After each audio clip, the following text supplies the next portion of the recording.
Le pays des contes, le sortilège perdu. Chapitre 1. Il était une fois. Il était une fois, commença Madame Peters devant la classe. Voilà les mots les plus magiques que notre monde ait jamais connus. Ils sont la porte d'entrée vers les meilleures histoires jamais racontées. Ces mots nous interpellent. Ils nous invitent à rejoindre un univers où nous sommes tous les bienvenus et où tout peut arriver. Des souris peuvent se transformer en hommes, des servantes en princesses, et on peut apprendre des choses utiles en chemin. Alex Bailey se redressa sur sa chaise, à l'affût. Elle aimait généralement les cours de son professeur, mais celui-ci lui tenait particulièrement à cœur. Les contes de fées ne sont pas simplement des histoires qu'on raconte le soir avant de se coucher, continua Madame Peter. On peut trouver la solution de pratiquement tous les problèmes imaginables dans la conclusion d'un conte de fées. Ces contes sont des leçons en vie déguisées par des personnages flamboyants et des situations improbables. L'histoire du garçon qui et le loup nous rappelle l'importance d'une bonne réputation et de l'honnêteté. Cendrillon nous montre qu'on est récompensé si l'on a un cœur pur. Le vilain petit canard nous apprend que c'est la beauté intérieure qui compte. Alex leva les yeux grands ouverts et hocha la tête en signe d'approbation. C'était une jolie enfant avec des yeux pétillants bleus et des cheveux blonds vénitiens coupés courts, maintenus par un serre-tête. Madame Peter n'avait jamais pu s'habituer à la façon dont les autres élèves la regardaient. Ébahie, comme si le cours se déroulait en langue étrangère. C'est pour cela qu'elle s'adressait généralement toujours au premier rang où s'asseyait Alex. Madame Peter était une femme mince, grande, qui portait toujours des robes qui ressemblaient au tissu des vieux canapés à motifs. Elle avait les cheveux bouclés noirs, parfaitement réunis sur le sommet de son crâne à la manière d'un chapeau. Ses élèves croyaient d'ailleurs souvent qu'elle en portait un. À force d'avoir regardé ses élèves d'un œil sévère pendant des années, ses yeux étaient plissés de manière permanente derrière ses épaisses lunettes. Hélas, ces contes immémoriaux n'ont plus de sens dans notre société, continua-t-elle. Nous avons échangé leurs extraordinaires leçons contre des divertissements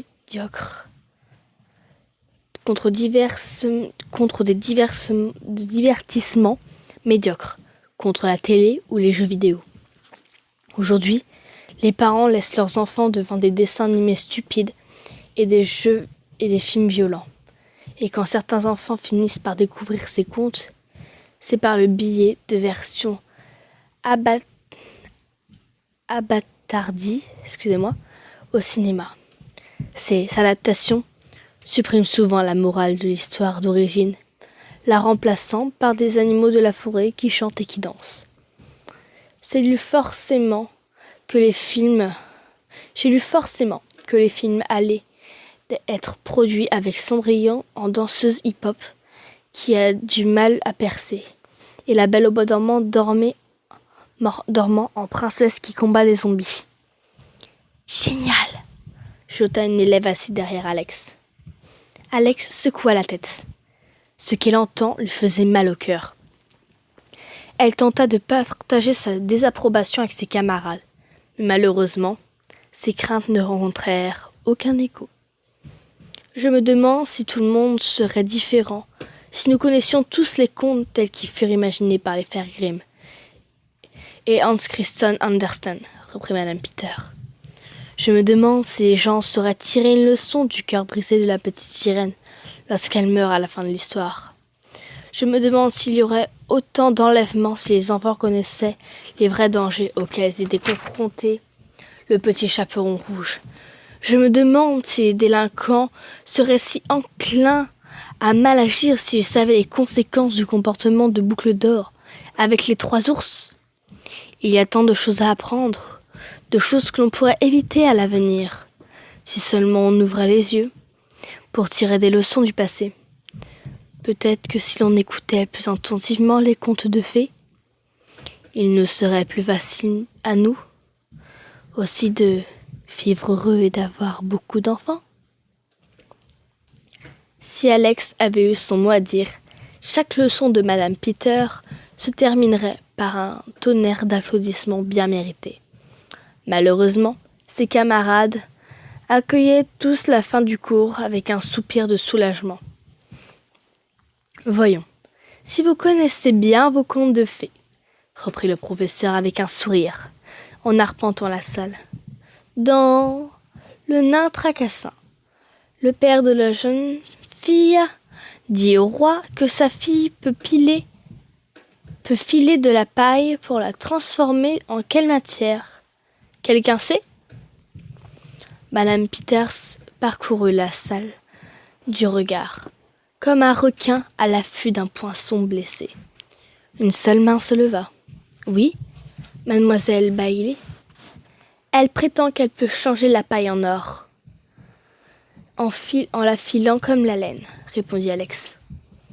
Très bien, mademoiselle Bailey, répondit Peter.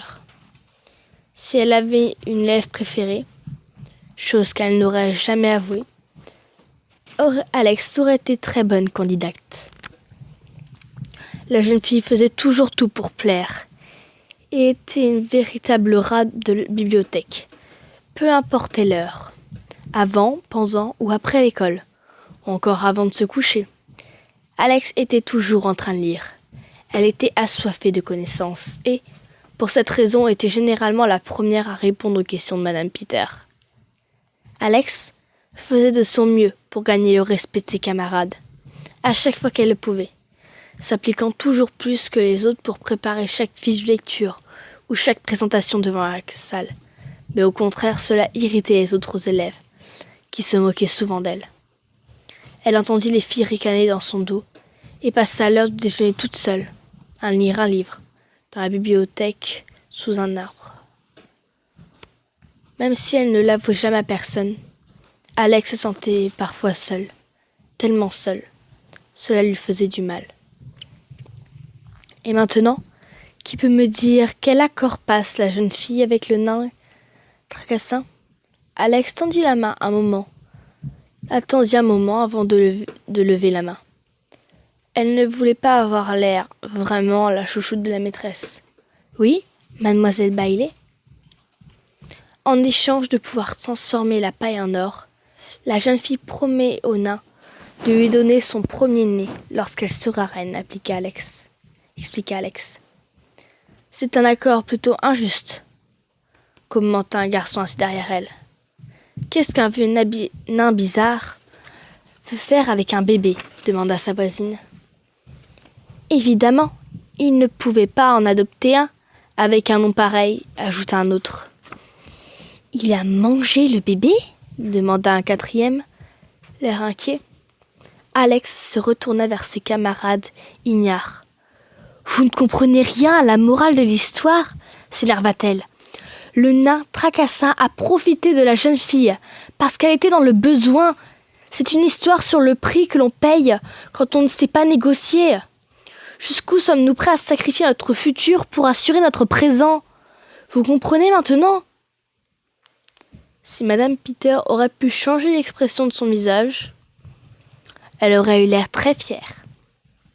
Bien dit, mademoiselle Bailey. Je dois avouer qu'après tant d'années d'enseignement, je n'ai jamais rencontré d'élève avec une si bonne connaissance de... Un gros ronflement s'éleva soudain du fond de la classe. Un garçon au dernier rang s'était avachi sur son pupitre.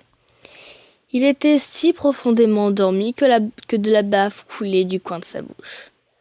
Alex avait un frère jumeau. Et c'était dans les moments comme celui-là qu'elle aurait souhaité ne pas en avoir. Comme un trombone attiré par un aimant, l'attention de Madame Peter se tourna vers lui. « Monsieur Bailey, » répondit-elle. Mais le garçon continua à ronfler. « Monsieur Bailey, » reprit-elle en s'approchant de lui. Il laissa échapper un nouveau ronflement particulièrement bruyant. Quelques élèves s'étonnèrent qu'un son d'une telle ampleur puisse émaner d'un garçon de 11 ans. « Monsieur Bailey !» lui cria Madame Peters à l'oreille. Connor Bailey se réveillait en sursaut, comme si quelqu'un avait allumé un pétard sous sa chaise et failli renverser son pupitre. « Où suis-je ? Que se passe-t-il » exclama-t-il, confus et pris de panique. Il jeta des regards dans tous les sens. Son cerveau cherchait à se rappeler où il se trouvait. Comme sa sœur, il avait de pétillants yeux bleus et des cheveux blonds vénitiens. Son visage était rond, parsemé de taches de rousseur et, à ce moment-là, un peu écrasé sur le côté, comme celui d'un basset qui vient de se faire réveiller d'une sieste. Alex n'aurait pas pu être plus embarrassé par son frère. Elle et lui n'avaient rien en commun, si ce n'est qu'ils partagent le même air de famille et la même date de naissance. Connor avait beaucoup plus d'amis, mais, contrairement à sa sœur, il peignait à l'école, surtout pour rester éveillé. « Heureusement que vous vous joignez à nous, monsieur Bailey, » dit Madame Peters avec sérieux. « Avez-vous bien dormi ?» Connor devient tout rouge. « Je suis désolé, Madame Peters, » dit-il en tenant à s'excuser avec l'air le plus sincère possible. « Quand vous parlez pendant longtemps, je m'endors. Je ne peux pas m'en empêcher. Vous fâchez pas. » Vous vous assoupissiez devant mon cours au moins 2 fois par semaine, lui rappela-t-elle. C'est vrai que vous parlez beaucoup. Avant d'avoir pu s'empêcher de prononcer ces mots, Connor comprit qu'il n'aurait pas dû dire cela. Quelques élèves se mordirent la paume de la main pour s'empêcher de rire. « Je vous conseille de rester éveillé lorsque je fais cours, monsieur Bailey, » la menaça l'enseignante. Connor n'avait encore jamais vu quelqu'un plisser les yeux si fort pour autant les fermer. « À moins que vous ne connaissiez suffisamment les contes de fées pour faire cours vous-même. »« C'est possible, » répondit le jeune homme, encore une fois sans réfléchir. « Je veux dire que je connais bien ce truc-là, c'est tout. » « Ah, vraiment ?» Madame Peters n'était pas du tout du genre à ne pas relever un défi.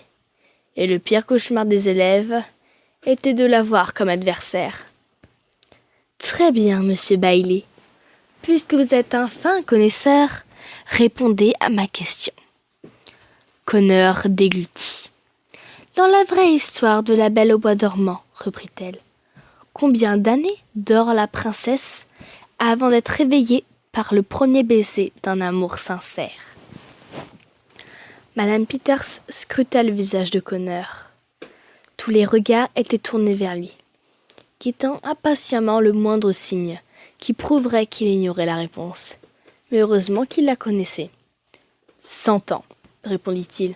« La Belle au bois dormant est restée endormie pendant 1 siècle. C'est pour ça que les terres du château étaient recouvertes de ronces et de trucs comme ça. Parce que le mauvais sort avait affecté tout le royaume et qu'il n'y avait plus personne pour s'occuper du jardinage. » Madame Peters resta muette. Elle fronça les sourcils, absolument abasourdie. C'était bien la première fois que Connor donnait la bonne réponse en étant au pied du mur. Elle ne s'y était pas attendue. « Essayez de rester éveillé à l'avenir, monsieur Bailey. Vous avez de la chance.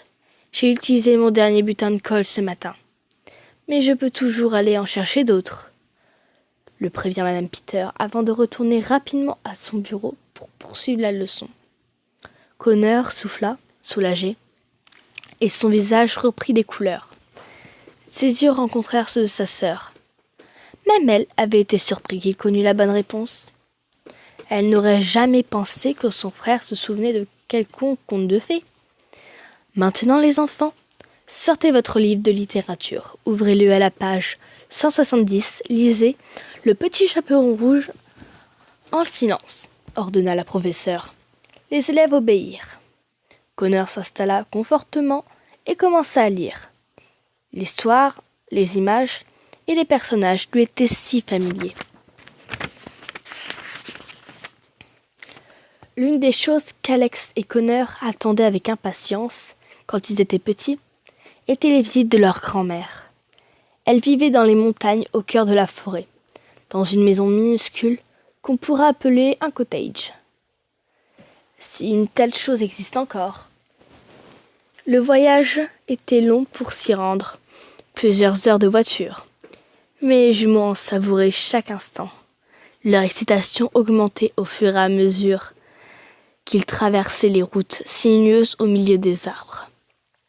Au moment où ils traversaient un pont jaune, les jumeaux s'écriaient « On est presque arrivés! On est presque arrivés !» Une fois à la destination, leur grand-mère les accueillait à la porte à bras ouverts, les embrassait avec tant de force qu'ils étaient sur le point d'éclater. « Regardez-moi ça! Vous avez tous les deux poussé de 3 têtes depuis la dernière fois !»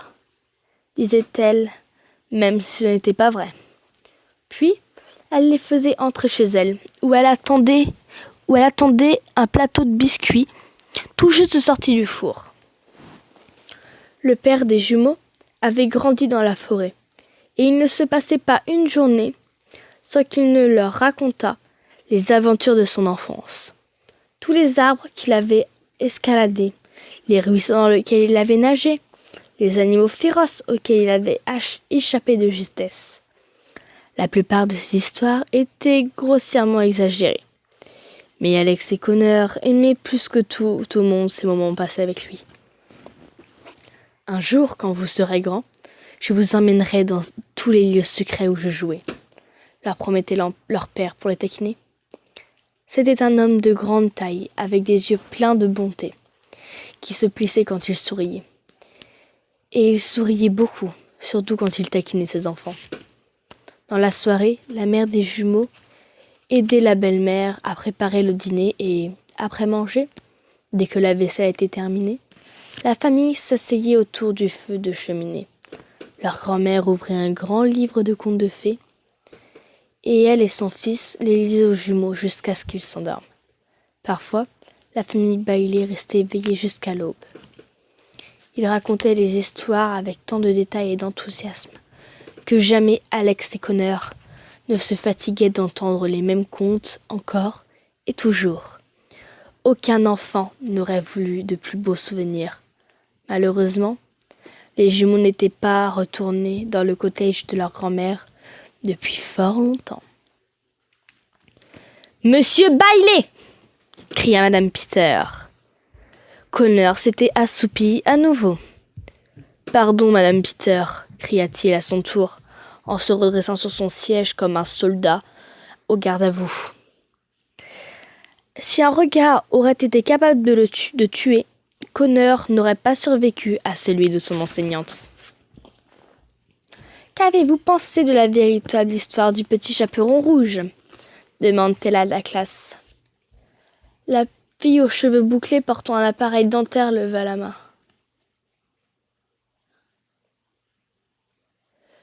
« Madame Peter ?» appela-t-elle. « Je ne comprends pas. »« Quoi donc ?» rétorqua l'enseignante, l'air de dire. « Que n'as-tu donc pas pu comprendre, petite sotte ?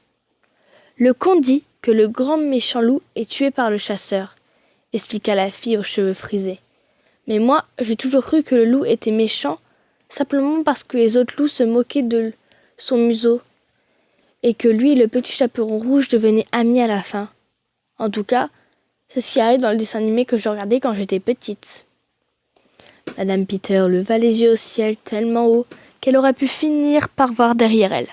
« Voilà justement pourquoi je vous fais cette leçon, » articula-t-elle entre ses dents serrées. La fille aux cheveux frisés écarquilla les yeux, soudaine triste. Comment une chose avait-elle tant chérie pouvait se révéler si fausse ? « Comme devoir pour demain, » commença l'enseignante. Ce qui fit s'affaler tous les élèves sur leurs chaises. Vous choisissez votre conte de fées préféré et vous ferez une rédaction sur la véritable morale de l'histoire. Elle se dirigea ensuite vers son bureau et les élèves commencèrent à travailler sur leurs devoirs pendant quelques minutes de cours restants. « Monsieur Bailey, j'aimerais vous parler, dit-elle, en lui faisant un signe d'approcher. Connor avait des ennuis, et il le savait. Il se leva avec précaution et s'approcha du bureau de son professeur. Les autres élèves le regardaient avec pitié, comme s'il s'avançait vers son bureau. « Oui, Madame Peter ?» demanda le garçon. « Connor, j'essaye de prendre en considération votre situation familiale. » commença-t-elle en regardant par-dessus ses lunettes, ses yeux emplis de colère. « Situation familiale. » 2 mots que Connor avait trop entendus au cours de l'année écoulée. « Cependant, continua Madame Peter, il est des comportements que je ne saurais tolérer dans ma classe. Vous ne cessez de vous assoupir en cours. Vous n'y prêtez aucune attention, sans parler de vos mauvaises notes. Votre sœur, elle, semble s'en sortir tout à fait normalement. Et si vous suiviez son exemple ?» Comme chaque fois, cette comparaison lui fit l'effet d'un coup de pied dans l'estomac. En effet, il ne ressemblait absolument pas à sa sœur. Et on le punissait toujours à cause de cela. « Si ça continue, je serai contrainte de prendre rendez-vous avec votre mère. Vous entendez ?» prévient Madame Peter. « Oui, monsieur. Je veux dire, oui, madame. Madame, pardon. Bien, vous pouvez aller vous asseoir. » Décidément, ce n'était pas son jour. Connor retourna lentement à sa place, la tête plus basse qu'auparavant. Plus que tout, il détesta avoir l'impression d'être un raté. Alex avait suivi leur échange et, même s'il les faisait honte, elle avait de la compassion pour son frère, comme seule une sœur peut en avoir. Alex parcourut son livre de littérature afin de choisir l'histoire pour sa rédaction. Les images n'étaient pas aussi colorées et fantastiques que celles du livre de sa grand-mère. Mais voir tous les personnages qu'elle avait côtoyés durant son enfance lui donnait l'impression d'être chez elle. Un sentiment qui, dernièrement, s'était fait rare.